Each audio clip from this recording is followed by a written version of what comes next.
saya ya, Pak Paul ini memberikan keyakinan yang lebih bahwa Al-Quran itu memang betul-betul benar. Begitu. Jadi dalam surat Al-An'am ayat 108 itu dijelaskan. Ini saya buka, saya nggak hafal Pak, saya bukan ahli ibadah, memang saya Muslim. Dan jangan kamu memaki sesembahan yang mereka sembah selain Allah, karena mereka nanti akan memaki Allah dengan melampaui batas tanpa dasar pengetahuan. Demikianlah kami jadikan setiap umat menganggap baik pekerjaan mereka. Kemudian Tuhan tempat kembali mereka. Lalu dia akan memberitahu kepada mereka apa yang telah mereka kerjakan. Nah, jadi ya akhirnya Pak Paul membalas dengan melampaui batas. Itu. Jadi dengan adanya Pak Paul ini ya kebenaran Al-Quran itu terbukti di Ramadan tahun ini. Ya kan? Bahwa ayat ini dibuat 1400 tahun yang lalu loh Pak, sebelum Pak Paul lahir. Begitu. Jadi bagi saya yang menambah keyakinan, betul kata Pak Abun tadi, menambah keyakinan baik bagi saya Muslim, bahwa memang betul adanya apa yang dikatakan Al-Quran. Padahal Al-Quran ini, surat Al-An'am ini jauh sebelum Pak Paul lahir sudah ada loh Pak. Pak Paul kira-kira umur 50-an Pak ya. Nah, itu. Jadi ya betul, memang di agama kami dilarang, kalaupun ada oknum-oknum, ya mereka itu mungkin barulah mempelajari Islam, kayak Pak Waloni kan baru dia mempelajari Islam, ya kan? Tapi ya saya juga tidak menyalahkan beliau sebetulnya, ya kan? Ya tetap di Al-Quran sudah ada. Mungkin itu aja Pak. Saya nggak ada pertanyaan lain. Ya cuman memberi pernyataan sedikit itu aja Pak. Iya, emang saya menista agama Islam ya Pak. Bapak menyalahkan, memang ada beberapa oknum Islam itu akhlaknya nggak benar, tapi Bapak menjustifikasi Islam seolah-olah agama Islam yang nggak benar. Itu saya nonton video-video Bapak sebelumnya. Jadi ya memang ada orang Islam yang nggak benar tuh, ada yang nggak ngerti, bahkan orang Islam dari lahir ya memang keturunan, tapi dia nggak pernah sholat sama sekali, ada bermasalah memang akhlaknya itu, tapi nggak dikaitkan dengan Islam. Kalau Muhammad itu akhlaknya baik apa tidak Pak? Ya menurut kami, kepercayaan kami sangat baik Pak. Luar biasa. Kalau ngawinin anak kecil akhlaknya baik dong Pak ya? Gimana? Kalau ngawinin anak kecil. Makanya tadi disebut surat Al-An'am tadi, karena Bapak mempelajari Islam itu setengah-setengah. Bapak memang tidak tahulah tentang Islam, saya anggap, tapi sedikit. Bapak belajarnya setengah-setengah. Jadi mana yang menurut Bapak Islam ini ada kekurangan, itu yang Bapak cari. Tapi saya nggak mengatakan Bapak nggak paham Islam. Bapak mempelajari Islam, tapi setengah-setengah begitu. Nanti ada MRI nanti bisa melanjutkan, karena kayaknya MRI itu saya nggak asing tuh lihat orangnya itu. Jadi kalau misalnya ada orang kakek-kakek usia 50 tahun ngawini anak 6 tahun. Saya nggak berani berkomentar Pak untuk hal yang seperti itu, karena saya nggak juga mempelajari hal itu terlalu dalam. Tapi dari mana Bapak tahu saya menista Islam Pak? Gimana? Lalu saya menista Islamnya di mana, sementara Bapak sendiri nggak tahu benar apa salahnya toh? Dari bahasa Bapak Pak, Islam bangsat, Islam kan Islam yang Bapak sebut, bukan perorangan. Bukan cuma Islamnya yang disebut Bang. Sebelumnya saya rasa Pak. Kayaknya kamu harus santai Bang ya, sambil merokok nggak apa-apa kan? Seharusnya nggak boleh merokok di depan umum begitu, iya kan? Iya. Kurang pas gitulah, kurang. Jadi begini. Ini harus banyak harus banyak nonton video saya supaya sabda-sabda Nabi 26 ini, supaya jangan.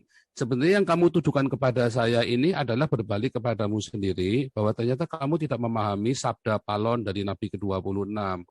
Kamu hanya mendengar, dipotong-potong, terus kamu dengar kata orang, terus kamu merasa kamu sudah tahu sabda Jibril yang diwahyukan kepada Nabi ke-26.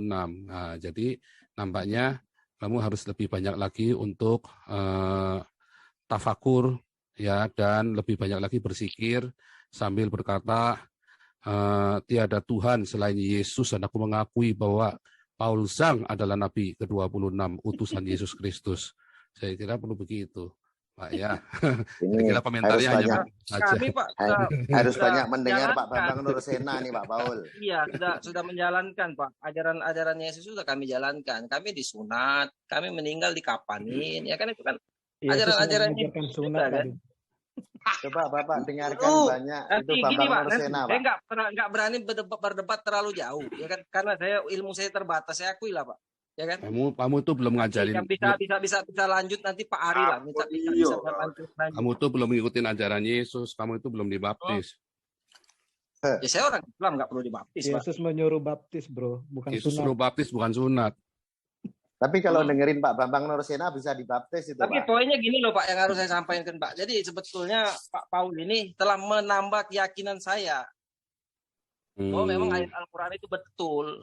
Harusnya kamu harus itu menambah keyakinanmu bahwa agamamu itu agama yang paling sesat di dunia.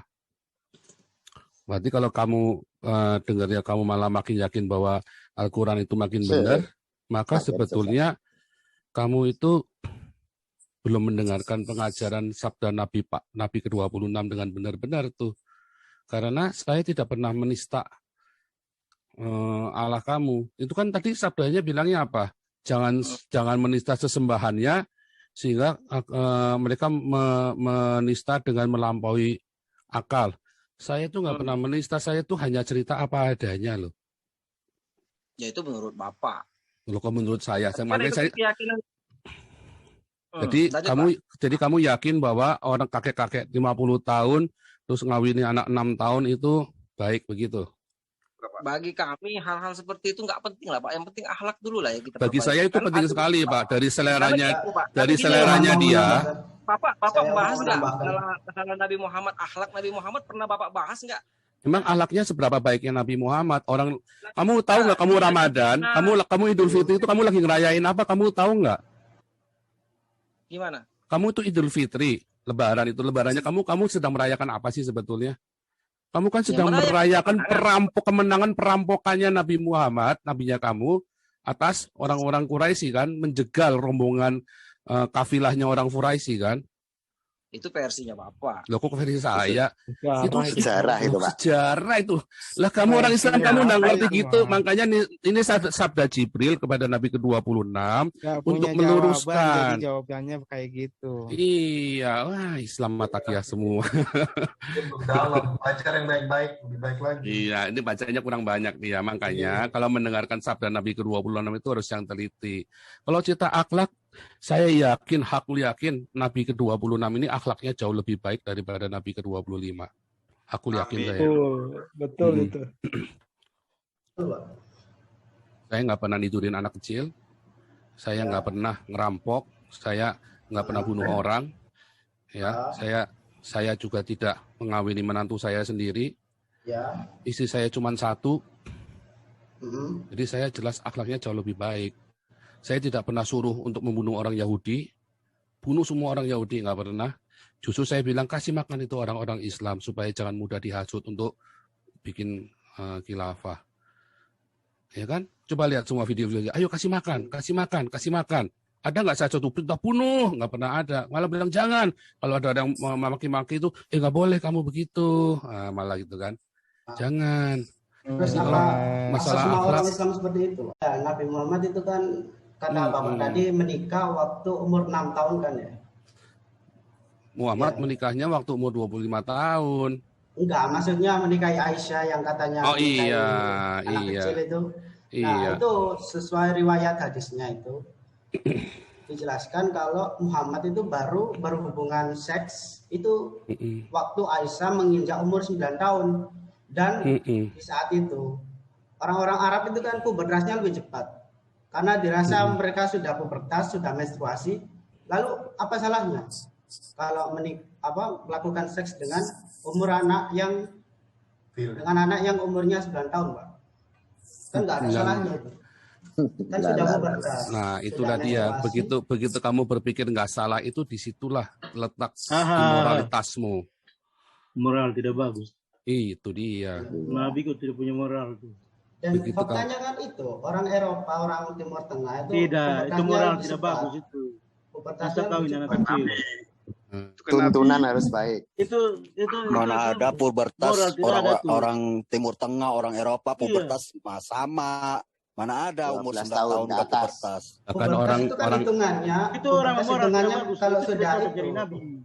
Pubertasnya kan oke, sampai satu-satu ya. Sebentar saya ini Pak siapa tadi? Ini Pak siapa tadi sebentar tadi Pak Ustadznya Pak siapa tadi? Sebentar saya lihat dulu. Ari. Saya mau mute semua. Ya, ini yang khusus Ari, Ari Asisaka ya. Saya lainnya saya mute kecuali Pak Ari Asisaka. Nanti saya buka mikrofonnya supaya jangan berebut bicara sebentar. Ari Asisaka mana Ari Asisaka? Ya, di-unmute silakan. Sudah. Ya, boleh cerita. Jadi gini, menurut hadis kan sesuai faktanya yang sudah saya jelaskan sebelumnya itu, kalau memang sudah pubertas, itu kan sudah menstruasi, seorang anak perempuan itu kan sudah dianggap dewasa. Nah, jika memang Nabi Muhammad yang Nabi kita ini, yang kita yakini bagi seluruh umat ya, terus dinikahi waktu Aisyah dinikahi waktu umur 6 tahun. Lalu menurut riwayat hadis itu baru melakukan hubungan suami istri itu baru umur 9 tahun. Dan orang yang pubertas atau menstruasi itu kan bisa dikatakan sudah bisa mengandung atau hamil. Itu sudah hitungannya dewasa. Lalu dampaknya dari Aisyah yang menikahi Rasul Muhammad itu apa? Aisyah jadi lebih lama hidupnya bersama dengan Nabi Muhammad sehingga dihasilkan Aisyah itu kecerdasannya sangat luar biasa. Dia bersama Rasul dengan begitu lama dibandingkan istri-istri yang lainnya. Sehingga 2000 lebih hadis Islam itu bisa dihafalkan. Sehingga bisa jadi pengetahuan bagi umat Islam selanjutnya. Begitu Pak menurut saya. Luar biasa. Saya mau tunjukkan kepada Anda ya. Caranya gimana? Share screen dulu ya. Saya share dulu supaya dapat gambarannya nih ya. Saya tunjukkan nih. Silakan. Saya tunjukkan gambarnya supaya bisa paham ya. Ini zamannya Adam. Ya, ini usianya itu panjang-panjang sampai 960 tahunan ya, 965 tahun ya. Nah, itulah pokoknya di atas 900 tahun, 965 kalau nggak salah. Abraham itu usianya kurang lebih 270 tahunan, 275 tahun. Ya, Daud itu umurnya 80 tahunan. Ya, terus sampai ke bawah ya rata-rata Rasul Paulus. Para rasul 12 murid Yesus rata-rata usia antara 70 sampai 90 tahunan, average ya. Jadi kita tahu sejak zaman Daud rata-rata usianya orang rata-rata 70 sampai 90 tahun. Ya Rasul Yohanes 90 tahun ya. Terus kita lihat ya. Mereka itu rata-rata kalau mulai di sini, mereka rata-rata menikah itu saat usia mereka sudah di atas 20 tahun dan usia wanitanya itu pasti sudah di atas 15 tahun rata-rata. Ya, coba lihat dari sejarah, dari Talmud semua rata-rata segini. Ya. Bayangin, ini anak 9 tahun. Ini tahun 700 yang zaman tahun sekarang. Ya, 9 tahun. Hari ini di Eropa, kalau ada anak umur di bawah 18 tahun, kamu tidur sama anak di bawah 18 tahun walaupun dia sudah menstruasi, kamu masuk penjara loh. Masuk penjara kamu. Kamu nggak boleh tidur. Yang salah yang di penjara yang tidurin anak perempuan ini. Walaupun dia sudah menstruasi umur 15 tahun. Di penjara loh. Artinya orang kafir ini jauh lebih beradab, bermoral daripada nabinya kamu toh. Yang menidurin 9 tahun.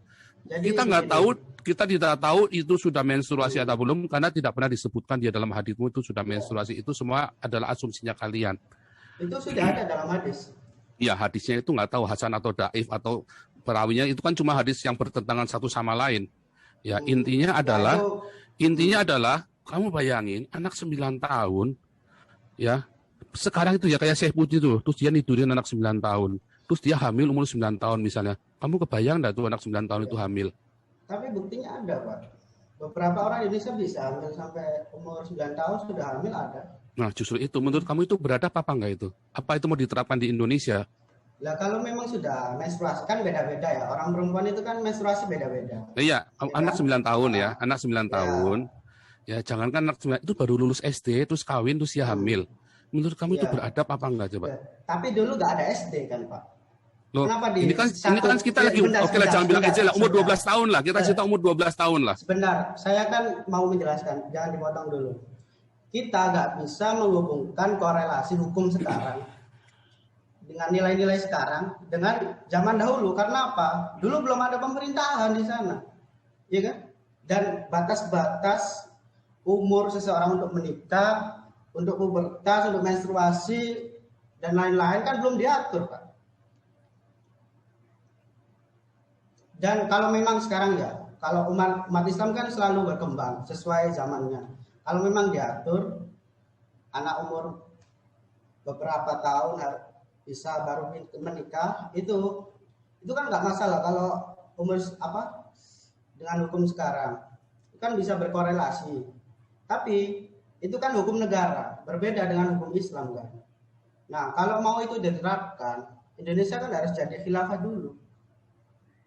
Dan sekarang nggak diterapkan kan di Indonesia, buktinya. Udah. Ya, jadi kamu bayangin anak 12 tahun saja, ya, terus kamu bayangin bersanding sama kamu di pelaminan. Ya, orang itu bilang apa orang ini biadab ini orang nih. Anak 12 tahun dikawin, diembat juga. Itu kamu ya, kamu kan masih orang muda lah. Ini kakek umur 50 tahun nih, bersanding di pelaminan dengan anak 12 tahun. Kira-kira orang bilang apa? Pantas nggak itu ngeliatnya? Mungkin buat kamu pantas, tapi buat orang kafir nggak pantas itu. Itu biadab. Buat kami orang-orang di Eropa itu biadab sekali itu. Kalau ada kakek 50 tahun, terus dia bersanding dengan anak 12 tahun. Apalagi ini 9 tahun, ini 12 tahun aja. Pernah ada videonya ya, di YouTube sempat viral, dimarah-marahin kan, dimaki-maki. Padahal cuma baru foto anak 12 tahunnya pakai baju nganten loh. Ya. Oke lah kalau menurut pandangan yang katanya Bapak ini nggak baik menurut orang lain. Tapi yang nggak ada unsur pemaksaan antara Aisyah dan Nabi Muhammad. Mereka antara suka sama suka. Cinta itu kan buta. Siapa bilang Aisyah suka sama suka? Mana ada anak 9 tahun ngerti suka sama kakek-kakek 50 tahun. Berarti ya, Bapak ini belajar Islamnya setengah-setengah, sejarahnya setengah-setengah. Bukan masalah sejarah setengah-setengah. Oh, bayangin anak 9 tahun lagi mainan boneka. Iya, itu kan nilai yang ada sekarang. Dulu kan beda. Begitu, Pak. Nah, ini. Dan sekarang nggak ada. Kamu bayangin anak 9 tahun tahu apa sih dia tentang dunia, anak 9 tahun. Ya kan? Tiba-tiba ada bapaknya panggil. Nak, panggil dia itu suamimu. Dia bingung. Pak, aku masih mau main boneka, Pak. Masih mau main Barbie, Pak. Enggak, itu nanti kamu mainannya sama itu sekarang. Itu Barbie-nya kamu tuh yang jenggotan itu, yang berewokan itu. Pak, serem, Pak. Enggak mau, Pak. Enggak, harus mau kamu. Nah, terus kemudian sejarah menuliskan bahwa Aisyah jatuh cinta kepada Muhammad. Kamu percaya? Kalau saya nggak percaya, lu. Tapi saya percaya dulu di zaman Nabi nggak ada Barbie, Pak. Iya, makanya itu kan saya kan mengilustrasikan kepadamu kan, itu kan analogi supaya kamu kebayang tuh yang saya ceritain. Kalau kamu berpikir anak 9 tahun nggak suka mainan di zaman itu, jangankan zaman itu, bahkan di zamannya Adam dan Hawa saja, ya dari Adam dan Hawa itu, mereka sudah tahu namanya anak 9 tahun. Di zamannya Samuel saja, ya anak 9 tahun mereka sudah ngerti anak 9 tahun itu seperti apa, ya anak-anak yang polos. Anak-anak kecil itu. Makanya di dalam tradisi Yahudi, mereka itu baru namanya bar mitzvah itu umur 12 tahun. Bar mitzvahnya itu umur 12 tahun. Bar mitzvah loh. Dan mereka kemudian kalau ditunangkan, baru nanti beberapa tahun kemudian. Di dalam Talmud itu kalau nggak salah itu 15 tahun itu baru diizinkan untuk menikah. Lucu ya. Tetapi di dalam Islam 12 tahun dan itu sunnah Rasul. 9 tahun kan. Jadi Syekh Puji yang di Ambarawa itu, di mana itu di Ambarawa ya, ngikutin sunnah Rasul 9 tahun. Gitu toh. Dan itu yang diteladani oleh kalian toh. Nah, sangat disayangkan sekali ya. Sangat disayangkan sekali. Nah, kalau itu yang Anda panutin, waduh. Nah, itulah. Kalau Anda bilang itu nggak biadab, waduh. Nabi Muhammad menikah Aisyah, dia tidak. Memang secara simbolis dia menikahi Aisyah umur 6 tahun. Tapi secara menyentuh di usia 9 tahun. Cari referensi kalau Nabi Muhammad menyentuh Aisyah. Hadisnya hadis apa, ayatnya ayat apa. Jangan asal ngomong bahwa Anda menyebut cabul Muhammad mengawini umur di bawah umur. Cari referensinya. Bisa nggak cari referensi di situ? Yang jelas. Tanpa omong kosong yang tidak. Jadi umur berapa Muhammad menikah berhubungan seks dengan Aisyah, umur berapa? Yang jelas tidak ada disebutkan di usia 6 tahun. Itu dia berhubungan. Hanya untuk menikahi. Ya, jadi umur berapa? Kemudian berhubungan seksnya umur berapa? Ada secara riwayat yang mengatakan dia umur 19 tahun. Kalau Anda mengatakan umur 19 bukan umur 9 ya, tahun. satu-satu. Yang lain. Ya, Anda salah. Anda hanya ngomong doang bahwa Muhammad Cabul menikahi usia 6 tahun. Tapi Anda tidak mengerti sejarah Islam sesungguhnya. Anda dapat referensi dari mana itu? Loh iya, jadi Muhammad berhubungan seks dengan Aisyah itu umur berapa? Kamu aja nggak bisa jawab. Ada beberapa referensi hadis yang mengatakan umur 9 tahun dan umur 12 tahun. Nah, jadi yang benar yang Muhammad mana? dia berani menyentuh. Tadi ya, teman saat itu para zaman dulu. Tadi itu koneksinya mati. Jadi Muhammad itu meniduri Aisyah, berhubungan seks dengan Aisyah umur berapa? Saya bilang ada referensi hadis yang mengatakan umur 9 tahun dan umur 12 tahun. Kalau Anda mengatakan umur 6 tahun, itu tidak benar. Carikan bukti yang kuat begitu. Kapan saya bilang Muhammad berhubungan seks dengan Aisyah 6 tahun? Saya kan sudah jelas dari kemarin, makanya dengerin semua video saya didengerin. Iya, saya nggak pernah bilang Muhammad berhubungan seks dengan anak umur 6 tahun. Menikahi Aisyah umur 6 tahun. Dan memang menurut, dan udah saya lanjutkan, umur 9 tahun berhubungan seks, katanya begitu kan? Betul, begitu? Nah, kamu bayangin kalau ada kakek 50 tahun bersanding dengan anak 9 tahun. Kan saya tadi bilang begitu kan? Kamu kebayang nggak sih? Coba begini, Anda menjandingkan sesuatu yang terlalu berlebihan 50 tahun dengan anak itu kan analogi Anda itu sebenarnya tidak selaras dengan Muhammad waktu menikahi Aisyah umur berapa? 50 tahun. Yang jelas tidak sampai umur 50 tahun lebih. Loh kan 50 tahun. Muhammad menikahi Aisyah itu waktu usia 50 tahun. Dan Aisyah umur 9 tahun waktu berhubungan seks dengan Muhammad toh, menurut kamu tadi kan? Nah, kemudian temenmu tadi juga yang lain bilang 9 tahun juga. Jadi kalau kamu bayangin ya, kalau ada umur 50 tahun, ya terus dia berhubungan seks dengan anak 9 tahun, kamu kebayang nggak sih itu? Ya, kebayang begini, di usia itu kan anak usia begitu perempuan sudah bisa menghasilkan sebuah anak, sudah bisa, ya betul itu. Sudah bisa, istilahnya sudah bisa menghasilkan sebuah anak. Apa salahnya nih zaman dulu kayak gitu? Kalau di zaman sekarang beda bos. Ya, sekarang yang zaman dulu yang sekarang beda. Ini era. Di zaman dulu tidak ada peraturan. Hukumnya itu hukum beda, hukum Islam zaman dulu hukum. Nah, kalau zaman sekarang itu boleh nggak? Kalau secara hukum tidak boleh, undang-undang yang mengatur. Nah, kalau di Arab kan boleh kan? Tidak. Kalau saat ini kalau untuk yang sunnah itu tidak dianjurkan pada zaman sekarang. Tahu kan bagaimana perbedaan jauh di era abad sebelum abad ke-1 dengan abad sekarang, bagaimana perbandingan jauhnya. Di Arab Saudi itu banyak loh itu anak kakek-kakek nikah sama 9 tahun. Di Pakistan itu malah sampai mati itu loh. Anaknya baru kawin malamnya besoknya mati itu. Halo. Lu ngomong coba ada referensi yang tepat, kenapa bisa kadang ngomong gitu gini referensinya enggak ada. Loh, kok referensi ada itu masuk ke orang tuh sampai masuk ke detik segala macam itu geger itu. Saya bilang begini, semua tergantung hukum. Baca berita bro, baca berita. Nah, kamu perlu baca berita ya. Baca berita bro. Aduh. Undang-undang dengan hukum Tuhan itu dia. beda. Kamu kebanyakan asumsi, Aliadin. Aduh. Ya, yang logika. Kalau aja, secara aja nggak ada ilmunya nih orang. Iya nggak apa-apa. Supaya kita gini, supaya kita ngelihat nih cara berpikirnya orang-orang ini. Jadi ya, saya sejarah Islam aja nggak paham, Pak. Iya, nggak gini loh. Kita bicara soal mayoritas. Iya. Sekarang di mana saya menista Islamnya di mana? Ya, Anda sudah mencibir Islam. Dari kemarin video Anda mengatakan bahwa Muhammad cabul. Iya, saya bertanya. Ini anak kakek-kakek umur 50 tahun. Loh, kok menista? Kakek umur 50 tahun berhubungan seks dengan anak 9 tahun. Itu kalau nggak cabul apa coba namanya? Tapi kan dia menikah secara agama. Apa salahnya sudah menikah? Loh, berarti agamamu cabul. Berarti agamamu cabul ngajarin begitu. Iya. Kata cabul itu adanya di era sekarang, bro. Nah, dulu nggak ada kata cabul. Itulah cabul. Apalagi ustadz-ustadzmu sekarang, ustadz-ustadzmu ngajarin istri 4. Orang mau istri pertama, ya.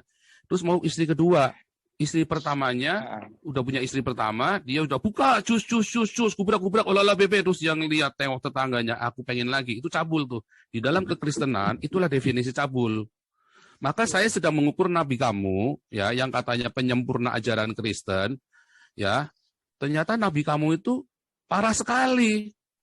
Bahkan anak kecil pun diembat, ya kan? Berarti saya salahnya di mana ketika saya mengatakan Muhammad cabul? Di dalam kekristenan, satu laki-laki tidak boleh punya istri lebih dari satu, apalagi penatua. Apalagi Muhammad kan dia nggak penatua, berarti itu cabul banget cabulnya. Di dalam Islam kata cabul tidak ada. Nah, makanya menurut agama Kristen, menurut Alkitab Kristen, Muhammad itu cabul banget. Tadi kan ayat kitab apa itu di dalam Injil? Ada seorang penatua tidak boleh punya istri lebih dari satu. Ayatnya tidak, banyak. Anda bilang dalam Alkitab apa? Di dalam Timotius ada. Anda nggak asal ngomong doang. Asal ngomong doang, nggak ada referensi. Aliadin bacot lu. Loh, yang lain diam dulu dong. Seorang penatua tidak boleh memiliki istri lebih dari satu. Itu sudah dituliskan di dalam Alkitab. Pak Paul ini nggak ada sejarahnya, Pak. Nggak ngerti sejarah, nggak apa-apa. Ini kan kita buat seneng-seneng aja, buat rame-rame. Tapi Mas Paul, bisa dapat orang Kristen di dalam Timotius, di dalam Alkitab, di Timotius, ya di Efesus, nggak boleh punya istri lebih dari satu kita, nggak boleh. Kalau orang punya istri lebih dari satu, itu yang namanya cabul. Pak, tolong naikin saya, Pak. Nah, tapi ajaran Kristen begini, halo Paul. Ya. Ajaran Kristen walaupun dia tidak bisa menikah satu. Bentar, ini Aliudin biar kelar dulu, nanti boleh masuk lagi. Banyak istri yang tidak sah dalam Kristen. Ajaran Paulus pun dia kawin istilah menikah seks dimanapun, betul tidak? Nggak ada ajarannya. Walaupun menikah satu dia seks bebas.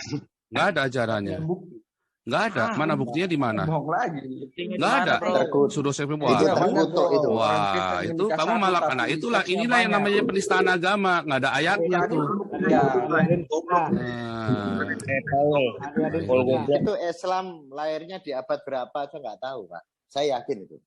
Nah, sebentar saya cuma ya biar satu-satu nih, jangan rame nih.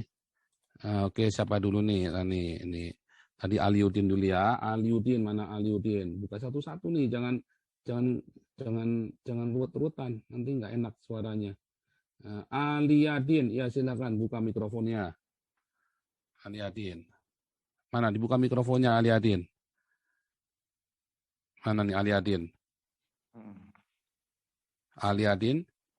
Ya, udah. Ya, coba mana ayatnya? Ayatnya di mana? Katanya boleh free sex di dalam Kristen, di mana ayatnya? Saya Saya memang kalau soal ya nggak ada. Jadi kamu cuma asal jeplak doang, jangan dong. Cuman begini, cuman banyak media-media yang mengatakan yang saya baca sudah terbukti dan secara empiris pun terlihat, media pun tidak mungkin berkata bohong bahwa lo media itu kalau jelas banyak bohongnya, kamu gimana sih? Kalau kamu lebih percaya media apa lebih percaya Alkitab saya? Nah, itu kamu, makanya itulah Islam. Islam itu memang agama hoax. Kamu cuma beriman berdasarkan hoax. Kamu sudah tahu media itu penuh dengan hoax. Kamu juga kalau ada pendeta kemudian menghamili istri orang, itu bedakan antara oknum dengan ajaran. Ajarannya nggak ada tuh, nggak boleh punya istri dua, berhubungan seks bebas itu nggak boleh. Ayatnya sudah jelas. Jangan cabul, ada ditulis di dalam Kisah Rasul 15, di dalam Kisah Rasul 21, ada 4 hal. Kamu nggak boleh makan makanan, nggak boleh makan darah, kamu tidak boleh makan binatang yang mati dicekik, kamu tidak boleh makanan bekas berhala, kamu tidak boleh bercabul. Itu sudah ditulis, nggak boleh. Kamu tidak boleh berhubungan seks lewat anal. Juga ditulis, nggak boleh. Ada tertulis, termasuk homoseksual itu ditulis di dalam Roma 1. Nggak boleh. Ada tertulis ayatnya semua di dalam 1 Timotius 5 juga dibilang penatua tidak boleh punya istri lebih dari 1. Ditulis semua. Ada jelas. Kalau ada yang melanggar, itu berarti dia melanggar, berarti dia sesat. Nah, kalau dia bilang itu boleh, itu sesat. Nah, beda dengan Muhammad. Menikahi anak 6 tahun, kemudian kamu bilang berhubungan seks umur 9 tahun. Kemudian dia kawin lagi, dia kawin lagi, dia kawin lagi. Nah, itulah yang namanya cabul di dalam Kristen. Jadi kalau saya mengukur Muhammad yang katanya menyempurnakan ajaran sebelumnya, tapi dia sendiri cabul, sementara di Kristen sudah ditertibkan masalah pernikahan, lalu Muhammad mengembalikannya ke zaman barbar, itulah cabul. Makanya saya nggak salah kalau bilang Muhammad cabul. Dan cabulnya minta ampun. Karena yang umatnya disuruh 4, Muhammad 23. Berarti kan cabul banget kan? Salahnya di mana? Kata cabul, salahnya kata cabul. Loh, kami di Alkitab ada kata cabul, jangan cabul, dilarang berbuat cabul. Kalau di Islam tidak ada dilarang cabul, berarti kalian Islam memang agama cabul. Makanya surganya kalian, menurut ustaz-ustaznya kalian isanya ngesek melulu. Zaman ya dulu, kan? bro. Loh, kan zaman dulu, zaman sekarang. Loh, sekarang boleh nggak? Istri boleh nggak kalian istri menikahi anak 9 tahun? Kenyataannya kan di Arab Saudi masih terjadi begitu. Di Pakistan masih terjadi demikian, ya kan? Orang kafir begitu jadi debat. Ya kan, kamu dimarahin tuh, ya udah kamu stop dulu, kamu dimarahin tuh, ntar kamu dimasukin ini loh, masukin neraka lo, kamu debat sama saya ntar lo, kamu takut murtad soalnya. Saya tidak takut murtad, tapi kan secara fakta, ini kita berbicara secara fakta. Ya tadi kamu cuma hoax melulu, yang kamu nggak ada faktanya. Tadi saya ngomong fakta semua, kamu ngomong nggak ada faktanya, hoax semua toh. Bukan saya mau tanya, walaupun orang Kristen menikah 1, betul tidak kalau di luar sana skandal-skandal itu banyak skandalnya Kristen sebenarnya. Tapi kan banyak, ada Romo yang pedofil juga ada, dimasukin penjara dan itu ditentang oleh Paus, dimarahin habis-habisan, itu sesat.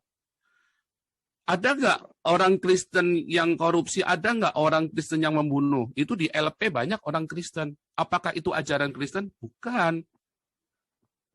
Nah, harus dibedakan mana yang oknum, mana yang ajaran. Kalau Muhammad udah jelas, sunnah Rasul. Sunnah Rasul itu ada pahalanya kalau kamu ngikutin sunnah Rasul, toh? Saya rasa Vatikan itu pembesarnya Kristen. Bukan. Ya. Siapa bilang? Saya tidak mengakui Paus sebagai pemimpin saya. Oh, ada Kristen.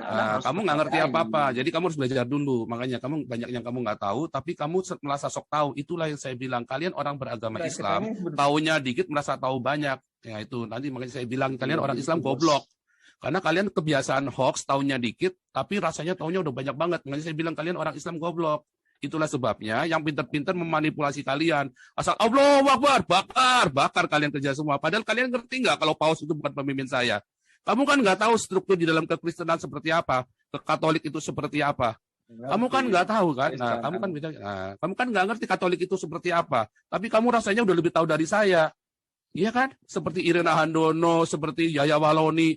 Dan akhirnya kamu percaya aja kalau Yahya Waloni itu doktor. Kamu percaya aja kalau Stephen Indra itu Romo, bekas pastor, sekolah di Vatikan, bangun samudra, Menahem Ali profesor. Kalian percaya aja karena kalian goblok. Nah itu kalian nggak tahu, tapi taunya banyak tuh rasanya lebih tahu daripada Tuhan. Intinya kalian tiga Tuhan, sama Tuhannya. Tuhan Yesus, Tuhan Allah, Tuhan Roh Kudus, Tuhan Bapa, Tuhan apa lagi? Nah, apalagi sama itu. Kalian. Nah, apalagi itu. Katolik, Tambah bingung lagi kita kamu. Sama. Nah, itu apalagi. Kalian punya satu kesatuan. Maka saya bilang, ini yang berbicara skandal itu nyata. Adapun Anda punya perbedaan, tapi kalian mempertuhankan yang sama. Nah, tadi kita lagi cabul, sekarang kamu cerita 3 Tuhan. Nah, saya ikutin kamu 3 Tuhan nih. Saya tunjukkan ke kamu nih. Saya tunjuk kamu ya. Saya tunjukkan ke kamu nih ya. Lihat nih ya, di layar Anda nih ya. Ini Muhammad nih. Ini Muhammad nih. Nah, di tangannya. Hore, saya dapat Aisyah. Nah, Muhammad ini di dalamnya ini kan ada arwahnya kan. Nah, sekarang ini bangkainya Muhammad ada di Nabawi nih. Ya kan? Ini jenazahnya lah. Kalau saya bilang bangkai, entar penistaan lagi. Sekarang arwahnya Muhammad ada di mana? Gentayangan, ada di alam barzah. Ya, ini satu, ini satu. Apakah Muhammad ada 2? Muhammad ada 1 apa 2? 1 lah. Loh, jenazahnya ada di Nabawi, arwahnya di alam barzah. 1 tambah 1 sama dengan 2 loh. Bagaimana kamu bilang, kamu belajar sekolah di mana 1 tambah 1 itu 2 loh. Bro, beda jasad, beda arwah, bro. Diri lu punya arwah. Jasad dengan arwah. Muhammad, jenazahnya ada di Nabawi, 1. Arwahnya ada di barzah, 1. Berarti Muhammad ada 2 dong. Ada 1, beda. Loh, gimana? Ini 1 ditambah 1, itu 2. Kamu sekolah di mana sih? Anda ini menghayal itu kalau soal begini. Loh. Jasad sama arwah sama enggak? Tubuh sama arwah sama enggak? Nah, kamu sekarang kamu nyala-nyalain tuanya orang Kristen 3. Tidak bisa. Anda tidak bisa kalau mau katakan itu. Itu beda. Jadi ini Muhammad ada 1 apa 2 nih? Sepakat dulu nih. Muhammad ada berapa nih? Kalau Anda mengenalkan seperti begitu. Nah, menurutmu berapa? Muhammad ada berapa sekarang? Kalau Anda yang tulis saya bilang 2. Enggak, menurutmu. Nanti saya sore deh. Saya salah deh. Menurut kamu berapa deh? Menurut kamu berapa? Muhammad ada berapa sekarang? Ada jenazahnya di Nabawi, arwahnya di alam barzah. Berarti Muhammad ada berapa sekarang? Sekarang ada 2. Nah, 2 kan Muhammad kan berarti kan? Iya, berarti Muhammad ada 2. Wah, iya. Tidak, saya ikuti Anda yang tulis. Loh, bukan. Tadi kan saya coret 2-nya. Sekarang saya mau ikutin kamu. Jadi Muhammad ada berapa? Kalau Anda bilang Muhammad ada 1. Enggak, menurut kamu berapa? Saya ngikut ini kan tadi saya bilang oke deh, mungkin saya salah, saya coret nih. 2-nya nggak jadi deh. Muhammad ada berapa sekarang? 1 apa 2? Atau 1 berapa? Muhammad. 1 ya. Jadi Muhammad ada 1. Nah, ini saya capture. Nanti kita tampilkan lagi ya. Nah, ini saya capture, saya simpan, nanti kita balik lagi ke situ. Nah, manusia ini diciptakan menurut gambar dan rupanya Yesus. Ya, ini Tuhan Yesus saya. Ya kan, hore, saya sudah menyelamatkan Paul, ya kan. Terus di dalamnya Yesus ini ada L, saya kasih warna yang lain. Inilah L yang disebut L. L adalah roh, dia bilang begitu kan. Nah, inilah L yang adalah roh yang biru ini kan di dalamnya. Makanya Yesus waktu mati di salib dia berkata, L, mengapa engkau meninggalkan aku? Karena rohnya pergi. Yakobus 2 ayat 26 berkata, tubuh tanpa roh mati. Yesus yang kita kenal disebutkan di dalam Yohanes 1 ayat 14 adalah firman yang menjadi sarx, daging, ya kan? Daging Yesus ini kan. Maka dia bisa hidup kalau ada ruah, ya, di dalam Yakobus 2 ayat 26. Tubuh harus ada rohnya. Dikatakan di dalam Alkitab Kristen dan di dalam Al-Qur'an bahwa Yesus adalah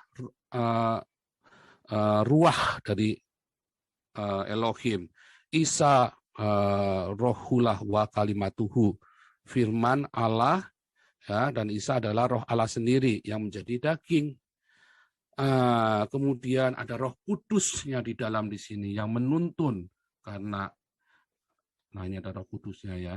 Saya pakai biru hijau. Ada ruah Elohim, ada Bapa di situ, dan di situ ada Roh Kudus yang selalu mengajar, menasih, mengingatkan, ya, itulah tubuh, jiwa, dan rohnya. Apakah Isa ini ada 3 atau 1? 1. Iya, itulah Tuhannya Kristen.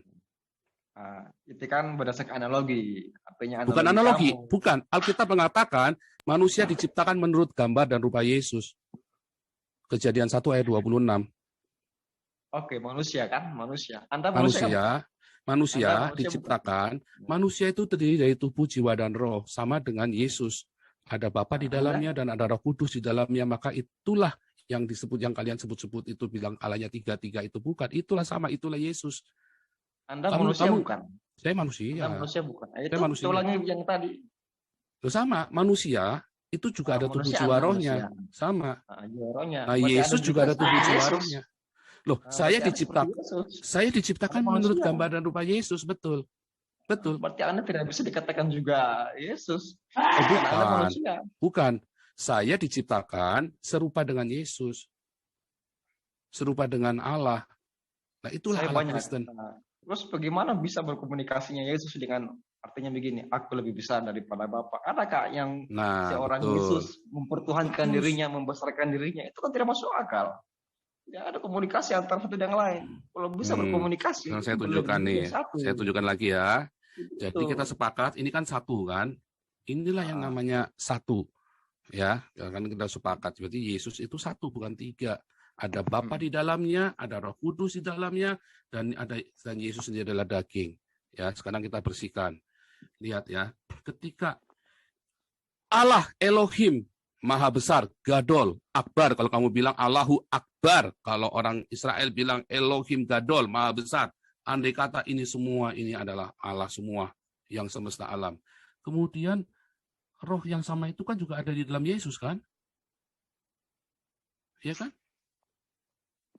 Maka roh yang sama di dalam Yesus, tapi roh yang sama juga ada di dalam semesta alam. Makanya Yesus selalu berkata, Yesus ini kan dibatasi oleh darah dan daging waktu di dunia ini. Waktu Yesus ada di Yerusalem, Yesus nggak ada di Indonesia. Waktu Yesus di Yerusalem, dia tidak ada di Afrika. Karena dia dibatasi oleh darah dan daging waktu ada di bumi ini. Makanya Yesus selalu berkata, Bapakku lebih besar dari aku. Karena inilah Bapa yang semesta alam yang memenuhi Yesus ini. Lebih besar. Waktu Yesus disalib, Bapa ada di sorga dan Bapa ada di dalam Yesus. Bapa juga ada di sorga. Karena ia maha besar, dia ada di mana-mana. Iya, karena dia Bapaknya ini bagusnya di saya. Saya ini punya ayah, Anda punya Bapak enggak? Ibaratnya Bapak Anda itu Tuhan, Anda Yesus. Terus Anda punya anak. Logisnya itu ada di mana? Kesamaannya. Nah, itulah bedanya kita dengan Yesus. Kalau kita dilahirkan dari sperma. Kalau Yesus tidak lahir dari sperma, tidak lahir dari sel telur. Karena ia adalah wa kalimatuhu, Isa adalah Isa rohullah wa kalimatuhu, ia adalah roh Allah sendiri dan firman Allah. Dia tidak lahir dari sperma. Itulah bedanya kita dengan Yesus. Tapi kan dia tidak pernah mengatakan bahwa aku ini Tuhan. Itu masalahnya di situ. Nah, kamu harus bedakan kata Tuhan dengan kata Allah. Kamu harus mengerti dulu bedanya. Ini saya simpan lagi ya. Kamu harus bedakan antara kata Tuhan dengan Allah. Terlalu banyak yang dikatakan pembesar. Oh, bukan. Kristen itu ajaran orang pintar. Makanya kamu harus berpikir kalau jadi Kristen. Tidak. Enggak. Kok tiga? Kesatuan yang berbeda jadikan satu. Nah, sekarang yang dibilang jadi satu. Itu kan tidak masuk akal ajaran ini. Oke, kita balik lagi nih. Muhammad ada berapa? Satu. Nah, ini Yesus ada berapa? Saya bilang satu. Dan Yesus adalah Allah sendiri. Roh di dalam Yesus adalah roh Allah sendiri. Dan ada Roh Kudus di dalam Yesus. Itulah Allah Kristen seperti itu. Nah, kamu sekarang mau tanya, ya kan? Saya mau kasih tahu kamu bedanya Tuhan dengan Allah. Saya kasih tanya beda. Nih, Tuhan. Kamu tahu nggak bedanya Tuhan sama Allah? Tuhan itu dalam bahasanya kamu tuh namanya Rob. Dalam bahasa ini Ibrani namanya Adonai. Allah itu di dalam bahasa ini bukan bahasa Arab ini kan? Bahasa Yunaninya adalah Theos. Ini bahasa Yunaninya adalah Kurios. Ya kan? Bahasa Indonesianya Allah itu dewa. Ya. Terus Rob ini bahasa ini Arab, bahasa Yunani, bahasa Ibrani ini Elohim. Ya kan? Kamu harus bedakan kata Tuhan dengan Allah. Kalau kamu tanya, sekarang kamu mau tanyanya apa? Yesus mengaku dirinya Tuhan. Oh, banyak. Yohanes 13 ayat 13, Yesus mengaku dirinya adalah Tuhan. Nah, Ayat apa ya? Yohanes 13 ayat 13. Itu sudah jelas begitu bahwa aku Tuhan begitu. Akulah Tuhan di Ya. antara umat semua. Yohanes 13 ayat 13, Yesus berkata, kamu memanggil aku guru dan Tuhan. Katamu tepat sebab aku memang gurumu dan Tuhanmu. Kalau guru saya percaya, tapi kalau Iya, guru dan Tuhan. Nah, tapi masalahnya dia sudah ngomong begitu. Yesus adalah Tuhan, dia sudah berkata demikian. Tetapi di dalam Alkitab mayoritas ini Yesus membesarkan Bapaknya. Berkomunikasi bahwa saya ini sekedar juru selamat. Mana ada aku sekedar juru selamat, nggak ada. Kata sekedar nggak ada. Di dalam perjanjian lama, di dalam Alkitab orang Yahudi, yang namanya juru selamat itu Yehova sendiri. Akulah Yehova juru selamatmu. Ya. Anihu Yehova Mosya. Akulah Yehova juru selamatmu. Yang jadi juru selamat kita itu Tuhan sendiri, Yehova sendiri. Orang Yahudi memanggil kata Yehova, ya, menyebutnya itu dengan kata Adonai. Saya kasih merah ya. Kata Yehova itu dipanggilnya dengan kata Adonai, Tuhan, Kyrios. Kalau di dalam Alkitab bahasa Yunaninya itu Kyrios. Yehova itu orang Yahudi akan menyebut dengan kata Adonai, Kyrios. Nah, Yesus itu juga kita sebut dengan Adonai. Kalau utusan gimana? Apa? Saya mau tanya, perbedaan utusan dengan juru selamat. Soalnya di dalam Alkitab juga Yesus mengatakan saya seorang utusan yang diutus. Saya rasa sudah jelas yang itu. Utusan juru selamat. Yesus tidak pernah mengatakan bahwa aku adalah utusan. Tetapi Yesus berkata, aku diutus. Nah, beda. Nah, saya tunjukkan gambarnya tuh. Berarti ada orang yang mengutusnya. Nanti orang dulu, lihat dulu. Kamu kan nanya, ya kan? Jangan berasumsi karena kamu belum tahu. Nah, makanya kamu harus belajar dulu. Yesus tidak pernah berkata, aku adalah utusan, apostol. Aku adalah rasul. Tidak pernah. Sebab Yesus adalah wa kalimatuhu. Dan ia adalah rohullah wa kalimatuhu. Yang dibawa oleh para utusan, para nabi dan para rasul kepada manusia. Lihat, ini yang pakai baju merah. Yang pakai baju merah ini yang disebut dengan apostol. Ya. Inilah apostol. Nah, Yesus ini adalah sabda yang dibawa. Isa rohullah wa kalimatuhu. Isa adalah firman Allah yang dibawa oleh para utusan ini. Itu yang dimaksud. Makanya wa kalimatuhu keluar dari mulut Allah. Yohanes 1 ayat 1, pada mulanya adalah logos, firman, pada mulanya adalah firman, kalimatullah, ya. Dan kalimatullah itu bersama-sama dengan Allah, dan kalimatullah itu adalah Allah itu sendiri. Bersama-sama. Cukup mendefinisikan kata bersama-sama. Bersama-sama itu lebih dari satu atau satu orang. Oh, nggak masalah satu atau dua orang. Karena di dalam bersama-sama dengan Allah. Berarti bersama dengan Allah. Iya, baca kalimat sebelumnya, baca kalimat setelahnya, dan firman itu dan kalimat Allah itu adalah Allah.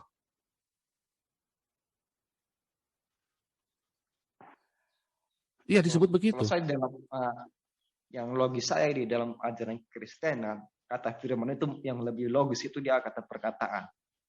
Bukan berarti firman menjadi seorang Tuhan. Loh, kalau firman itu apa namanya? Kalau firman, nah, itu kan kamu kan ngarang-ngarang sendiri. Kalau saya kan berdasarkan apa yang tertulis. Perkataan, ucapan ya. Nih, lihat nih yang tertulis nih, lihat nih. Pada mulanya adalah firman. Firman itu bersama dengan Allah dan firman itu adalah Allah. Firman itu adalah Allah sendiri. Iya, firman Allah yang diucapkan kepada Yesus. Yesuslah penyalur. Begini. Yesus logisnya yang lebih jelas. Jangan pakai logikamu. Kamu pakai logikamu nggak bisa, nggak bisa. Kalau logikamu ngarang sendiri nanti. Nah, makanya kamu bodoh. Sama-sama. Karena kamu suka ngarang sendiri. Ayat Anda, kita luruskan ayat Anda.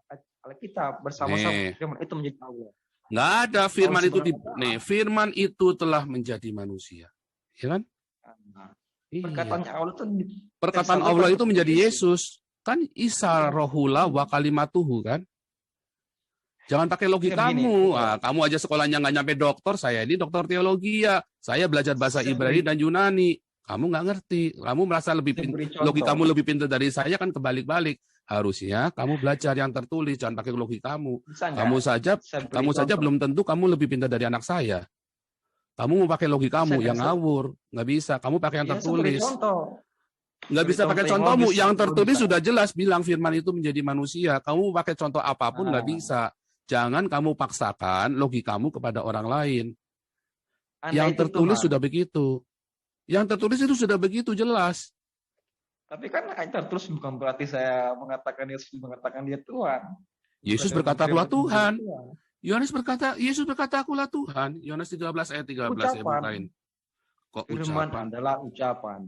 Firman itu kamu menyebut aku guru Tuhan. Tuh lihat tuh. Kamu menyebut aku guru, katamu tepat sebab akulah guru dan Tuhan. Betul? Jujur. Ajaran Kristen ini dia mematikan logis saya sebenarnya. Bukan, karena kamu yang kurang pintar. Memang ajaran Kristen hanya untuk orang-orang yang mau berpikir. Kalau Islam, kamu asal diteriakin Allahu Akbar, bacok. Bayangin kalau kamu sampai bilang bahwa orang umur 50 tahun kawin sama anak 6 tahun dan berhubungan seks umur 9 tahun, kamu bilang itu wajar, berarti otak kamu itu sudah benar-benar tumpul. Di zaman dulu, saya bilang wajar. Zaman Abraham pun nggak wajar. Zaman Abraham nggak wajar, zaman hari ini nggak wajar. Dan Muhammad hidup di antara zaman Abraham dengan zaman hari ini. Bayangin, betapa tidak wajarnya orang-orang Islam ini otaknya. Oke, kita balik ke tadi firman tadi. Iya, karena kamu bantah yang mana? Yesus berkata, akulah Tuhan. Nah, saya kasih tahu kamu satu ayat lagi nih. Ya, saya kasih ayat lagi. Matius 4 nih, ayat 10. Lihat nih, maka berkatalah Yesus kepadanya, enyahlah iblis, sebab ada tertulis engkau menyembah Tuhan. Engkau harus menyembah Tuhan Allahmu dan hanya kepada Dialah saja engkau. Dan Yesus menerima penyembahan loh. Yesus disembah loh. Malaikat menyembah Yesus. Iblis menyembah Yesus. Manusia menyembah Yesus. Oke, saya bacakan ya. Maka berkatalah Yesus kepadanya, enyahlah iblis. Kau pergi iblis. Sebab ada tertulis, engkau harus menyembah Tuhan Allahmu.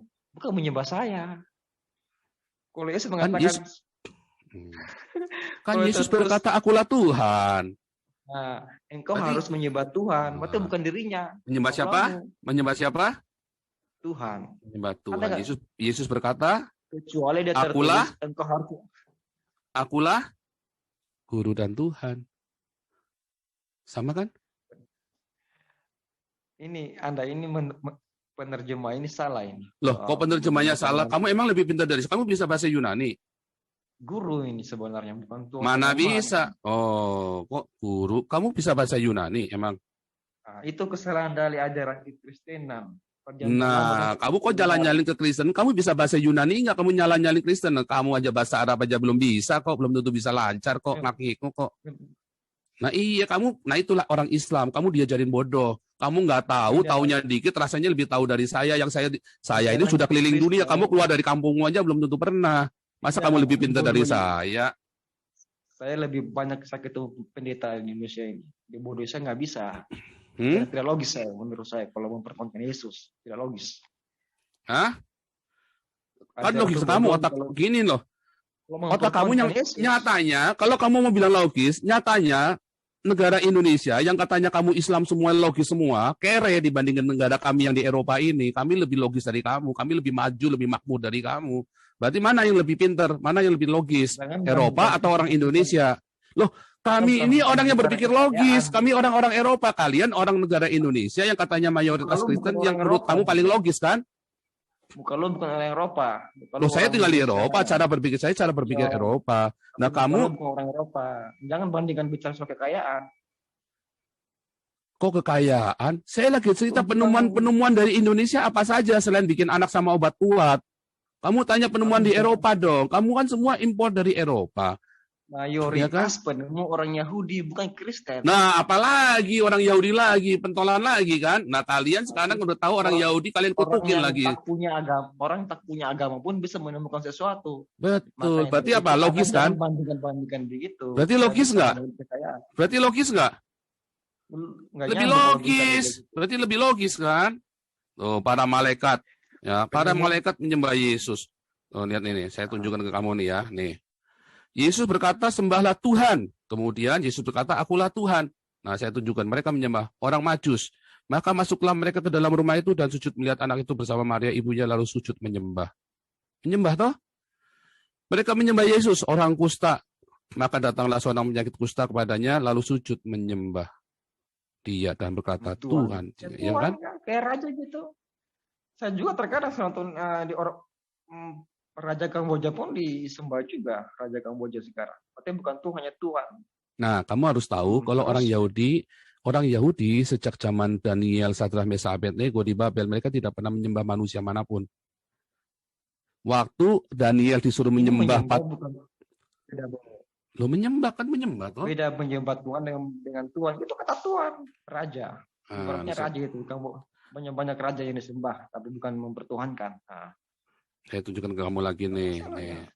Saya tunjukkan ke kamu nih. Nah, ini balik lagi nih kita Tuhan ya, kata Tuhan tadi nih. Saya tunjukkan ke kamu nih. Kata Tuhan mana tadi? Oh sorry, belum saya tulis ya. Saya balik lagi nih kata Tuhan nih. Tuhan. Nah. Lihat nih, Tuhan. Ya kan tadi bilang sama kamu, ya kan? Tuhan dan Allah, ya kan? Tuhan ini berasal dari kata Kyrio. Ya, berasal dari kata Adonai. Kalau dalam bahasa Arab itu jadi Rab. Kalau Allah itu sama dengan dewa. Ya, sama dengan Theos. Sama dengan Elohim. Ya. Rob itu apa bahasa Indonesianya? Tuhan kan? Tuhan sama kan? Sama dengan Tuhan. Tuhan sama Tuhan itu sebetulnya sama. KBBI aja belakangan bedain. Tetapi pada asal-usulnya Melchior Lydekker tahun 1733 itu Tuhan itu ya Tuhan. Dari kata ini sama. Kalian sendiri yang kebingungan. Kamu tanya sama saya, apakah Yesus adalah Tuhan? Iya, jelas Yesus adalah Tuhan. Justru Allahmu ditahbiskan jadi Tuhan, yang mentahbiskan Melchior Lydekker. Kalau Allahmu tidak ada Melchior Lydekker, maka Allahmu sama dengan tukang becak, sama aja. Cuma dibalik Tuhan mau minum apa? Sama saja kan? Bedanya apa juga? Seperti kamu bilang tadi. Beda Tuhan dengan Tuhan. Anda ini... Kok beda Tuhan sama Tuhan bagaimana? Kok Anda ini bagaimana? Pun dalam Islam bahwa kami kan tidak menyembah Tuhan selain Allah. Kita kan Anda tidak bisa menyamakan sesuatu hal yang jelas secara kata itu beda. Oh, kok secara kata beda? Aduh, kok beda bagaimana? Kan sudah Tuhan, sama, udah jelas. Tuhan. Aduh. Anda menyebut Allah. Yang mana Tuhan, yang mana Allah, yang mana Roh Kudus, yang mana Yesus harus jadikan satu. Itu kan tidak kemudahan ajaran begini. Kan yang bilang bodoh kamu. Nyatanya kamu sama saya aja pinter saya kok. Kamu sama orang Eropa pinter mana? Sama orang Kristen. Kamu lebih jelas lebih pinter orang Eropa lah. Orang Eropa. Bukan lu orang Eropa, orang Cina, Indonesia. Saya orang Cina. Nyatanya sekarang saya orang Cina jauh lebih pintar dari kamu. Saya sekolah doktoral, kamu enggak. Kamu sekolahnya apa coba? Iya. S2 apa? S2 apa kamu? Nah, ini tetap lebih pintar saya dokter. Kamu cuma S2. S2 aja nggak jelas kamu kan? Iya. Dan kita berbicara pengetahuan, bukan bicara soal S2, S3, S4, nggak ngomong kosong kalau lu punya S3 tapi lu bawa goblok. Nah, yang lebih goblok orang yang percaya seorang kakek 50 tahun nikahin 9 tahun dibilang beradab. Apa kamu lebih percaya sama saya yang saya nggak pernah kawin sampai 2 kali, nggak pernah kawinin mantu sendiri, nggak pernah bunuh orang, saya nggak pernah nyuruh bunuh orang. Nah, lebih goblok yang mana coba? Saya ini nabi ke-26. Menuduh, lalu bunuh. Kok menuduh? Muhammad bilang bunuh itu kafir sampai mati semuanya. Iya kan? Ayat mana itu? Ayat mana? Hadis mana? Banyak sekali disuruh bunuh kok ayat yang mana? Nah, itu kamu nih orang katanya orang Islam, tapi kamu nanyanya sama saya terus gimana nih? Terus kamu kan ngomong kosong. Hah? Penting ngomong doang. Loh, kok ngomong doang bagaimana sih? Saya ini kalau ngomong selalu ada buktinya loh. Nih, saya buktikan lagi nih. Aduh, kamu ini loh. Nah, itulah orang Islam. Kamu kebiasaan pakai hoax. Makanya kamu bodoh terus orang Indonesia kalian di agama hoax. Ya, perangilah mereka supaya jangan ada fitnah, supaya agama itu semata-mata untuk Allah. Jika mereka berhenti dari kekafiran, mereka sungguhnya alam lihat. Kalau mereka berhenti dari kekafiran, baru jangan diperangi. Perangi kalau mereka masih kafir. Lihat nih, dari Al-Quran juga. Perangilah mereka, niscaya Allah akan menyiksa mereka dengan perantaraan tanganmu, dan Allah akan menghinakan mereka dengan menolong kamu terhadap mereka melakukan orang-orang beriman. Ya, lihat nih, perangilah orang-orang tak beriman kepada Allah dan tidak pula pada hari kemudian. Disuruh perangi lu, gila Nabi kamu ini biadab dan kejam sekali. Mereka tidak mengharamkan apa yang telah diharamkan oleh Allah dan Rasul-Nya. Ya, wah perangilah nih, hai orang beriman, perangilah orang-orang kafir sekitar kamu, hendaklah mereka menemui kekerasan daripadamu. Kekerasan, bayangin. Nggak heran itu ya, dibakar gereja, Allah Akbar, bunuh, bakar, cungkil matanya. Perangilah orang-orang kafir, orang-orang munafik, dan bersikaplah keraslah terhadap mereka, tempat mereka dalam neraka jahanam. Bunuhlah mereka di mana saja kau jumpai mereka, usirlah mereka dari tempat telah mengusir kamu, dan seterusnya. Ada ratusan ayat. Ada ayat itu kan tidak terjerumus. Itu kan ada kisah dalam dari kalau Anda membaca dari awal, saya paham. Oh, saya paham asbabun nusulnya. Saya paham sekali asbabun nusulnya. Saya paham sekali. Saya ini dulu ngajar Islamologi. Bukan berarti dia harus membunuh semua orang tanpa sebab. Lah itu tadi ayatnya, mungkin kamu yang salah tangkap. Itu disuruh perangilah kafir loh. Kamu yang salah nangkep. Saya lebih pintar dari kamu. Kamu tadi, nah makanya kamu tadi suruh mana ayatnya. Sekarang kamu sendiri kamu tidak mau mengakui. Kamu bilang nggak ada ayatnya. Sekarang saya tunjukkan ayatnya, ternyata ratusan. Berarti saya lebih pintar dari kamu. Kamu bilang nggak ada ayatnya. Sekarang saya tunjukkan ternyata ada ayatnya banyak banget kan. Sekarang kamu mau bilang, nah itulah orang Islam. Oke, cukup. Kamu nggak bisa jawab. Udah gonta-ganti. Oke, saya nggak ada. Udah selesai. Nggak ada. Oke, lanjut. Iskandar, silakan. Iskandar, silakan di-unmute.